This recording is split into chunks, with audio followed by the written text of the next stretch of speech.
Morning, Denver police are trying to figure out what led up to a stabbing at Cheesman Park. Police first posted about it after 10 last night. They say it happened just off of East 8th in the southwest corner of the park. Police found one victim, a man, but haven't said much else. They say they're trying to develop information on a suspect. Today, the driver accused in a crash that killed a promising composer is set to head to court. Arvada police say Juan Ortega Torres Jr. ran a red light back in February, crashing into Kristen Wolf Thompson's car. He had just picked up his kids from school. The force of the crash sent Thompson's car into the side of a house. His kids also went to the hospital. A friend told us Thompson was a talented musician who composed music for the Colorado Ballet. I have never met somebody like him. He was able to listen to a song one time and he could just play as if it was something he'd listened to his whole life. A judge is scheduled to officially charge Juan Ortega Torres Jr. this morning. His arraignment is set to start at 10 o'clock this morning in Jefferson County. Right now, the owners of the Return to Nature funeral home in Penrose are back in jail. This time, they are on a hold from the FBI. El Paso County jail records show John and Carrie Halford are back in custody. The FBI told our partner station KRDO in Colorado Springs that the Halfords were arrested on a federal warrant.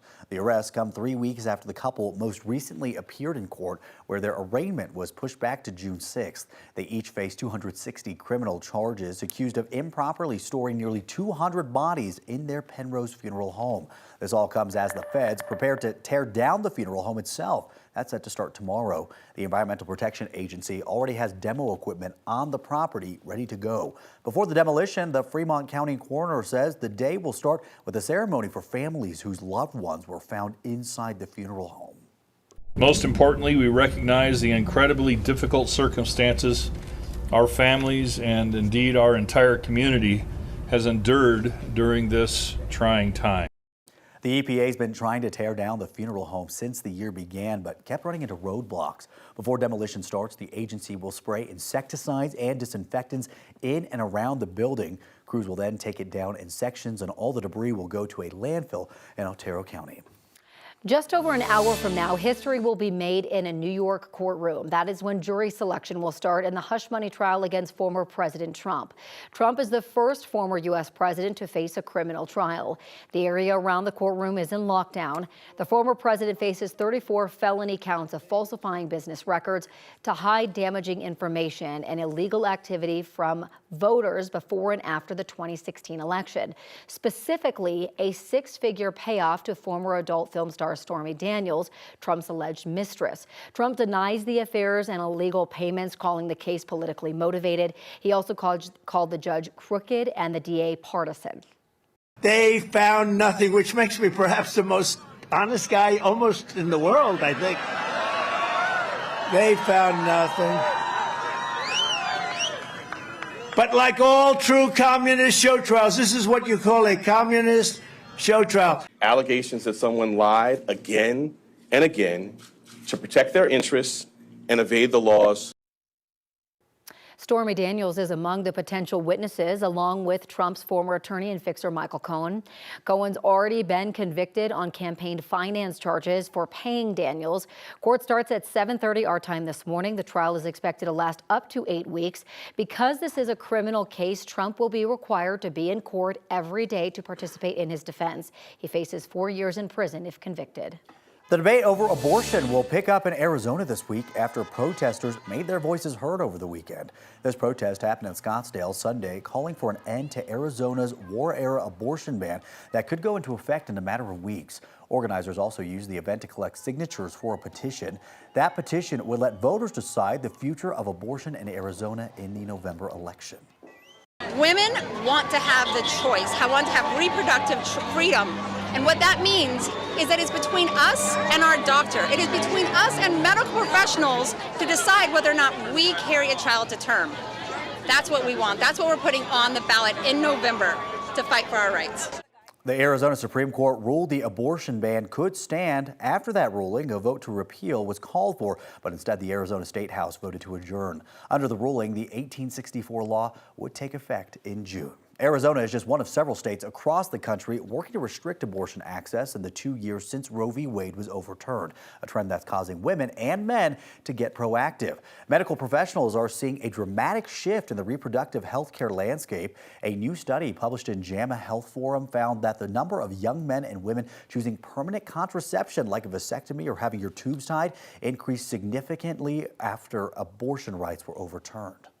Definitely seen an increase. I was in Michigan at the time, and there was a tremendous number of increases in people desiring and wanting sterilization as fast as possible because they did not want themselves in a predicament that could put their life in danger.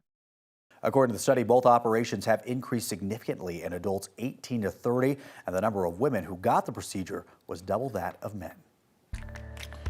All right, one thing to know about the weather for today, highs in the mid-70s, high fire danger for today. We do get some rain showers in the picture probably after dark tonight with a rumble of thunder in a few spots possible here in town. Better chance for rain and some of those rumbles of thunder tomorrow morning. Looks kind of just unsettled, kind of gross for tomorrow morning, honestly. It's 7-day forecast. Temperatures in the 60s and 70s through Wednesday. Rain and maybe some snow in the picture later on this week. Chris, thank you so much. Right now, we do want to get you right out to Sky 9. This is where we were dealing with that southbound I-25 84th crash, but emergency crews just helped clear it out of the way. The express lane is back open and moving at this time, so really no major delays through this area. That was the only crash that we were following. So again, back open and moving southbound I-25 at 84th. Well, just a few hours left to file your 2023 tax returns, and if you have procrastinated, time is running out. Just a few hours left, okay? 9 News reporter Brianna Fernandez joins us in studio. And Brianna, if you don't file by today, you could get hit with some very pricey penalties. Exactly, so you want to get those taxes in by today. You have until 11:59. So if you don't have file on time and you still owe taxes, you will receive a failure to file penalty. So it could be based on how late your return is and the amount of unpaid taxes. That can mean your penalty can be pretty high. So if you're unable to finish your taxes by the deadline, you can request an extension.